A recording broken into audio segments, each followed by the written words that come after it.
The first turn starts with the neutral player segment. They're not allowed to do anything or move. All they can do is production. Okay, so the reinforcement phase.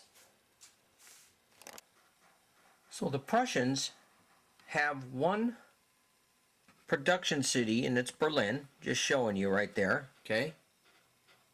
So they can build one strength point. We go over to their force pole, it's right there, and we take one strength point and we put it right there in Berlin. Now again, you're not allowed to move any of these forces, so it just sits there. Now they do have satellite states, and let's see which ones they own. So the Prussians own Brunswick, Hesse, and Saxony. So unfortunately there's no reinforcements for them. They only have the one strength point they have, and Saxony's army's already on the board. So when they do get eliminated, he can produce them, but as of now, no more. So they're done. So as I stated before, we're going to try this option. Best out of 7. Now according to the naval rules, you call out one interception and you roll for it. Then you call out the next interception and roll for it. So we're first going to do Nelson with the English fleet. You get to add one because you're at sea. So when this fleet's leaving, at sea you get to add one to your pursuit dice, and then having Nelson here you add one. So you're going to add 2 to that dice. And here we go. It's a 2. Plus 2 is a 4. And that, on the pursuit table, 4 is a fail. So he misses. Now, if he misses, I say do not use these, let the French go. Now remember, we're doing best out of 7 to get the majority. Next roll. Success. Success. Success. So it's 3 to 1. And one more for best out of 7. Failed. It's 3 to 2. Success. So 4 to 2, Nelson's going to intercept that. So we're going to go with that plan and say he does succeed. Since he succeeds, we're going to try to bring out this ship. Now remember, 7 rolls. You don't get the +1 because you're not at sea, you were blockading. And you don't have Nelson, so you have to get a 5 or a 6. Best out of 7. Fail. Fail. Fail. Fail. 4 straight fails. So the chance of that happening, you know, are slim. Now, when it fails, it's allowed to go back to blockading duty. Then, you try this one. Fail. Fail. Fail. Fail. All 4 fail. Remember, you need a 5 or a 6. Success. Success. Success. So since I didn't even hit once on 2, I'm going to try it one more time. Best out of 7. Fail. Fail. Fail. Fail. Again. Fail. Fail. Fail. Fail. 1 success. 3 to 1. Fail. So we can see most of the time these 2 are going to fail. And you're only going to get Nelson to succeed, and that goes back. So you only get Nelson to succeed. Now what's going to happen in the naval battle? So the morale of the English is a 2, the French is a 1, that's +1, and then Admiral Nelson adds another one. So the English are going to get 2 modifications to their dice. We want to subtract 2 off the dice, 1 die roll. Remember, best out of 7, here you go. 6 minus 2 is a 4, and remember we use this special modification table. At a 4, it's smaller sunk. So S means smaller force and S means sunk. And therefore, Nelson and the English fleet just died. Second battle. 4 minus 2 is 2, and smaller retreats. So he has to retreat to the closest nearest port, which would go to Gibraltar. Third battle. 2 minus 2 is 0. 0 is larger force retreat. So he forces the French fleets back into Toulon, but he can't blockade them. So basically, the naval turn for the French are done, and he's in the same situation he was in when the game started. The fourth roll is a 1, which goes down to a -1. Larger force sunk. So the larger force loses a ship and has to go back to the friendly port. Now at this point, the British can attempt a pursuit, and if they intercept, they can initiate a second round of combat. But if they miss, the French go back to port, and the English do not have enough ships to blockade the larger force. He sits in port. So right now it is 2-2 on the best out of 7. We have a 3 minus 2 is a 1. Larger force retreats. So the larger force is back in Toulon, and it's a 5 minus 2 is 3. Smaller force retreats. So we are deadlocked at 3 in favor of the British, 3 in favor of the French. This is the last, and it's a 1. The English win with the French ship sunk. So you see how close that is. Doing it the way I'm doing it now is leaving the English out here. They have a good chance of forcing the French back. It's real close. But all that was just to give you an idea of the chances of how the game's going to go here and what your odds are. Out of those 7 dice I rolled here, Admiral Nelson died on one of them. Now, is that a chance an English player wants to take in this game? I don't know. You lose Nelson and that fleet on the first turn, you're probably hurting the rest of the game. So a real aggressive British player will do it.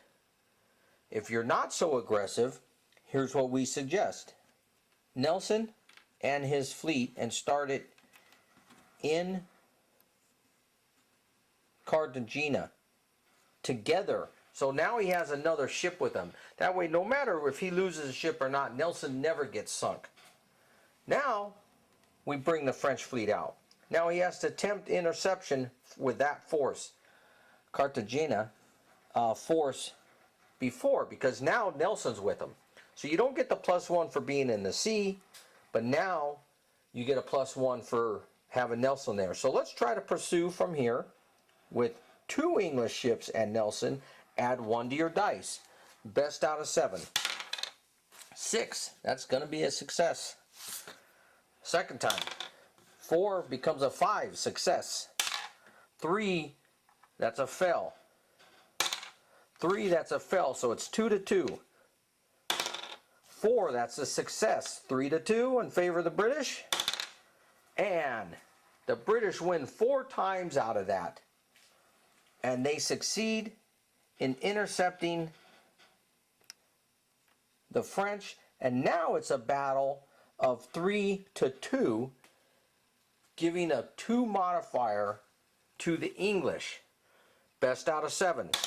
A 6 is, it's 3-2 minus 2 off the French. So 6 minus 2 is a 4. At 3-2, a smaller force retreats. So even with a die roll of 6, the English do not even lose a ship. They're just going to retreat back to the blockading force. So 1 for the French. That goes to a 0. Larger force loses a ship. 5 minus 2 is 3. Smaller force retreats, so 2 to 1 for the French. 1 goes down to a 0, a -1. The larger force has 2 naval units captured. Ouch, that's it. That's the end of the French Navy right there. So it's 2 to 2. And again, the French lose. It's 3 to 2 in favor of the British. 3 minus 2 is 1.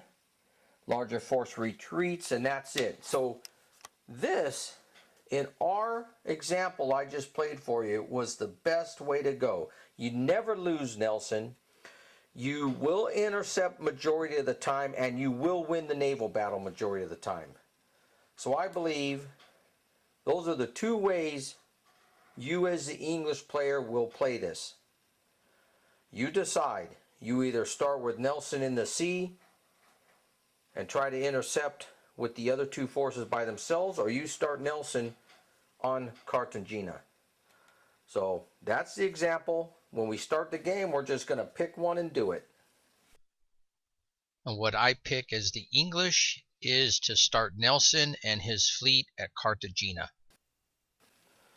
So here we go officially with the French turn. And we have the naval phase. So at the beginning of the game, the French attempt to move out in the Mediterranean Sea.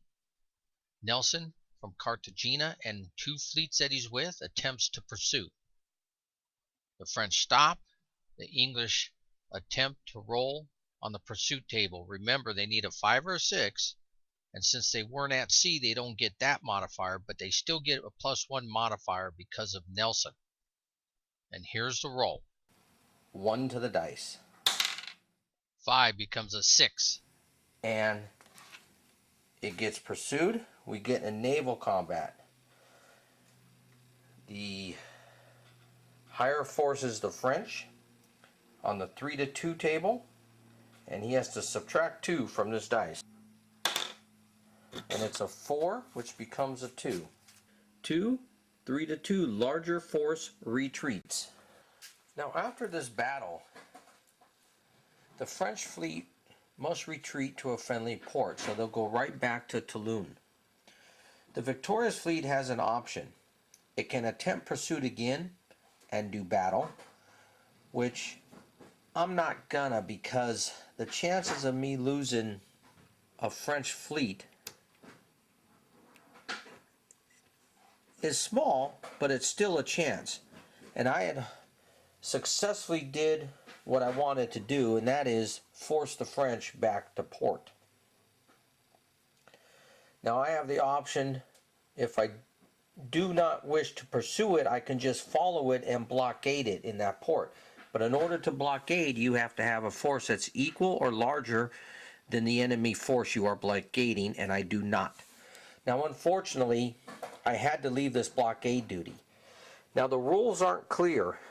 You can't find it anywhere of what the victorious fleet does after it wins the battle.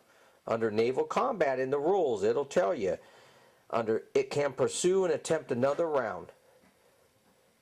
And then under another section, it'll tell you it can blockade that fleet. But if you choose not to do none of those, it doesn't say if you can go back to your port or not. I think if the British fleet left at blockade duty here, goes out, pursues an enemy fleet, gets in a battle, fights that fleet, there ain't no way it should be allowed to come back to its blockade duty without the Spanish, noticing that the English fleet left, getting the chance to say, hey, we're leaving port. So, here's the deal. When you attempt an interception like the English did, and you miss, well, you return to port. That point is clear. If you succeed, then you get in a naval battle. If you get in a naval battle and lose, you have to return to port. But if you win, which the English did, you have only 2 options. You have to follow that French fleet back to Toulon and blockade it, or you remain at sea.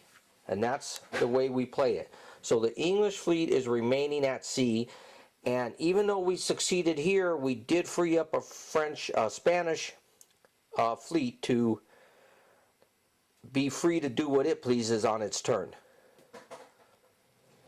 And I did not have to use the Gibraltar fleet, which I like. I don't like the idea of losing that to the Spanish cavalry. The French is done with its force at Toulon.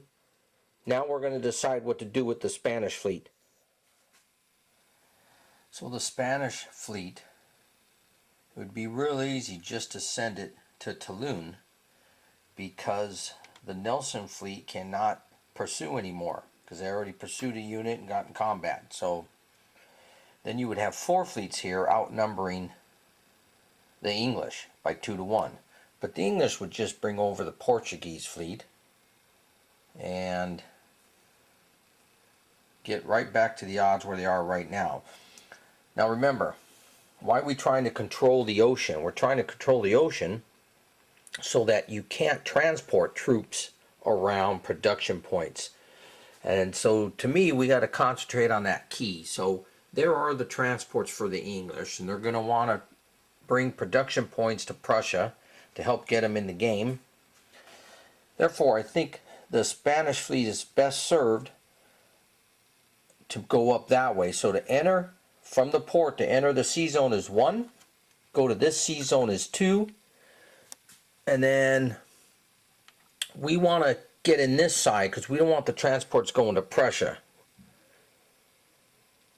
But as he's passing in the Atlantic Ocean, the Portuguese fleet is going to attempt a pursuit right there and try to stop that. That's what I would do as the English.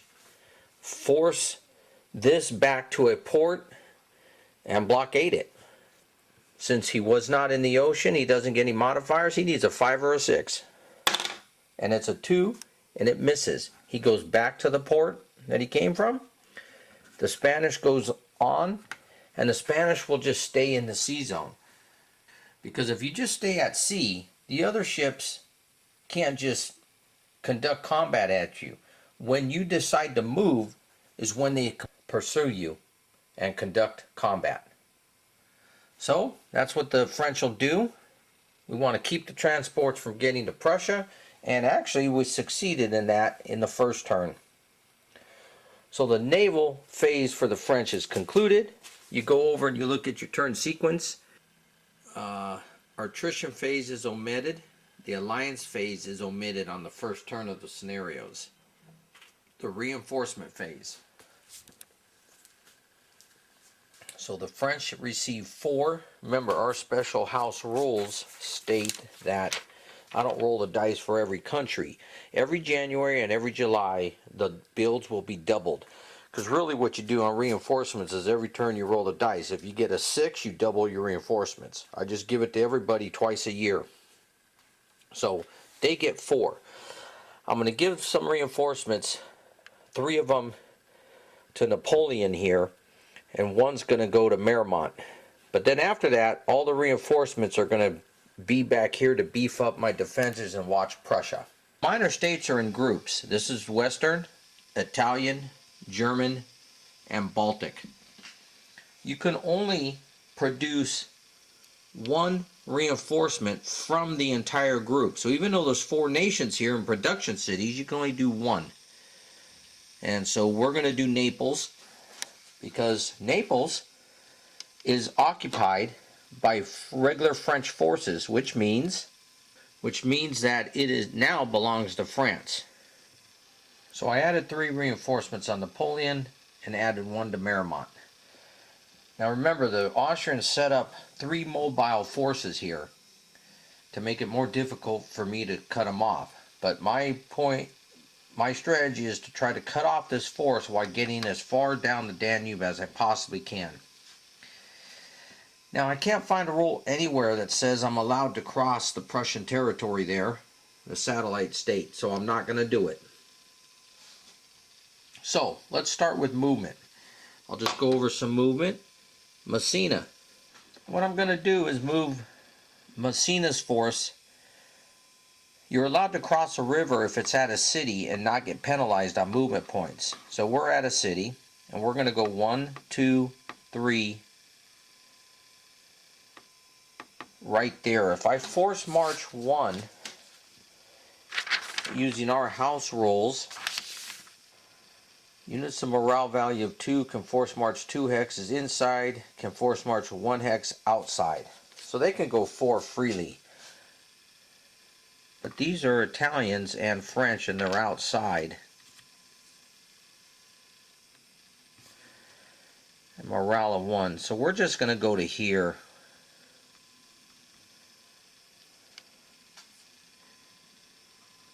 So we'll put this command here. I'm going to leave 1 Italian behind.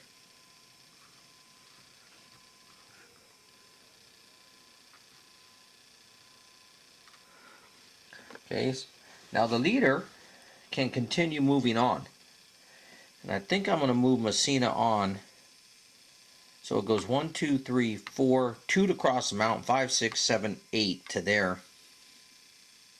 And I'm bringing Napoleon down with the 2 guard. 1, 2, 3 into the city mountain hex so it doesn't cost extra. And then I can force march guard units with Napoleon or Wellington 3 hexes. 1, 2, 3. Now remember, this is just all special rules, so I'm not rolling the dice a ton of times. They're not special. If you look at the force march chart, French units can force march pretty easily with 1 hex. And guards can do it pretty easy also. I don't really have to force march 3 here. I can move the Messina force up to this hex and only force march twice if I had to. But either way, Napoleon's going to be right there like that. But I like to bring up supply from here if I can and bring reinforcements. I mean, not supply from there. Now I'm going to take the next force. Now remember, all French units, morale value 2, can force march 1 hex and we won't lose a strength point. And remember, we don't want to be losing strength points. So I can take lands and go 1, 2, 3 and force march 1 there. And he's going to take 1, 2, 3, 4, 5. Like that. I'm not even going to use the cavalry. I'm going to take 3 cavalry and go 1, 2, 3, 4 and force march it 1 more to where I left Messina.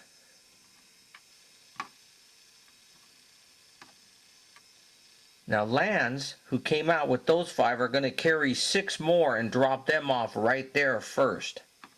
Right here with the cavalry. And Soult is going to move over to them. Now I need to get these hexes occupied right here. We're going to take the Vault. He can force march to here without losing troops. And he'll have 1 cavalry. This 1 cavalry goes 1, 2. This one will go 1, 2, 3, force march 1 to there. The cavalry will go to here. We won't force march, we're staying there. We want to complete the surrounding there. Ney is going to go and pick up these 2 men. I wanted to try to grab that guy, but apparently I couldn't. Marymount walks 1, 2, 3 to there, and I want to keep that force there. I like where he's at. So that's the movement. You can see I cut everybody off right there. And they can't retreat into Prussia, so let's start the attack. What I like to do is show you right now. We have Napoleon. I'll leave him right here to know where the attack's coming from. And we have John. 2 guards. Their morale is 3. Satellite Italians, their morale is 1. And regular French, the morale is 2. You have to use the majority of the morale. Now, I'm allowed to commit the guard if I want and use their morale, but I'm not gonna. And when your morale of the French is 2 and the satellites is 1, you have to use, when they're equal, you have to use the lower morale. So the French have a morale of 1, the Austrians a morale of 1, and Napoleon has a leadership of 3, and John a leadership of 1. So it's a modified die roll 2 right now to the French. However, as soon as Napoleon declares the attack on John, John must decide if he's inside or outside the city. Now, John does not want to get trapped in the city and lose those forces which could help him down the Danube, so they state they're outside the city.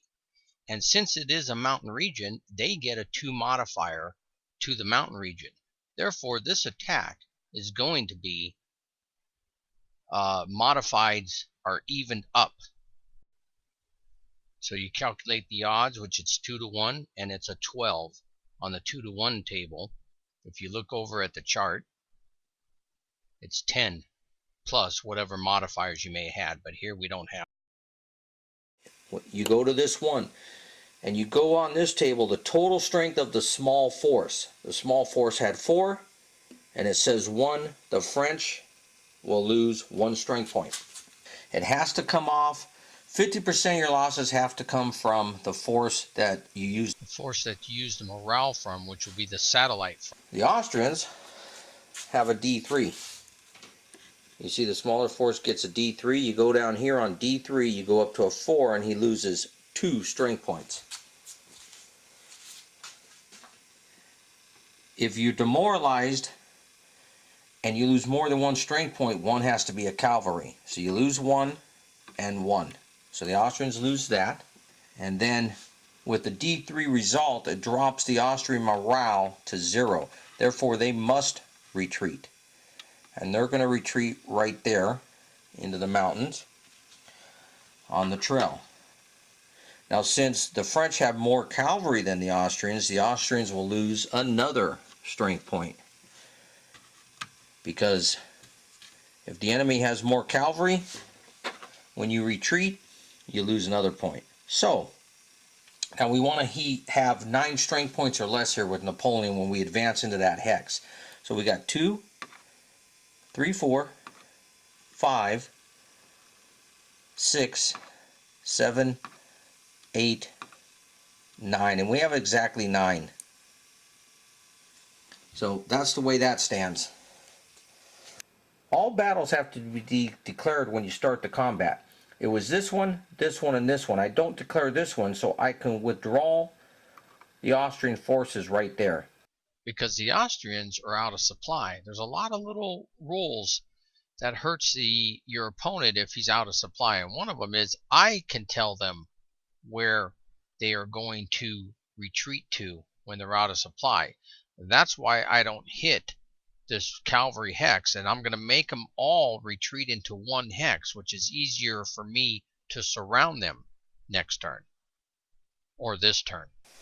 Let's go into this battle. Ferdinand. Okay. Ferdinand has 6 infantry. I'm going to hit him with Soult. Soult has 6, 7, 8. The odds on that are 6 to 8 is 1 to 1. The French have 1 better in leadership and 1 better in morale. So that's a +2 to the French at 1 to 1. And he got a 2. +2 is a 4. It's a larger force gets a D1 and the smaller force a 1. The D1, and you add up to the smaller force is 6. You go out to 6. The French will lose 2 and the Austrians 1. Now, since the French got demoralized, they're going to have to lose a cavalry. So they lose a cavalry and a strength point, and they're demoralized by 1. The Austrians lose 1. Now the Austrians say, we're withdrawing from this battle. So I know what you're thinking. Why don't the Austrians stay and fight since they won this round? Well, because the modifiers will still be in the favor of the French even though they're D1. They'll still get a +1 to the dice, and what's the odds of rolling bad again? So the Austrians are not going to come out ahead. And plus, we want as many troops as we can to block them and harass them. So an Austrian player should, at all costs, be patient and try to conduct a strategic withdrawal. Now, since they're cut off from supply, I get to decide where they're going to withdraw, or the French do. And the French have some rules. You can't withdraw them farther than a Austrian supply source than they're already at in the terms of movement points. And you can't withdraw them to a hex that has been committed to a battle. That's why when I don't declare this one, so I can withdraw the Austrian forces right there. So Soult will occupy this with the 6 men, which got demoralized. Now we're going to take Devout. He has a cavalry with 12 men. Mac is outnumbered 2-1. Again, he doesn't go inside the city because then he gets trapped there. He wants to get down the Danube as fast as he can. Mac's going to add, the leadership gets 1, morale gets 1. So he adds 2 to the dice. It's 11, 12, 13 at 2-1. Same thing we saw last time. D3 to him. And the smaller force has 5 troops. So the Austrians lose 2 and the French 1. And again, the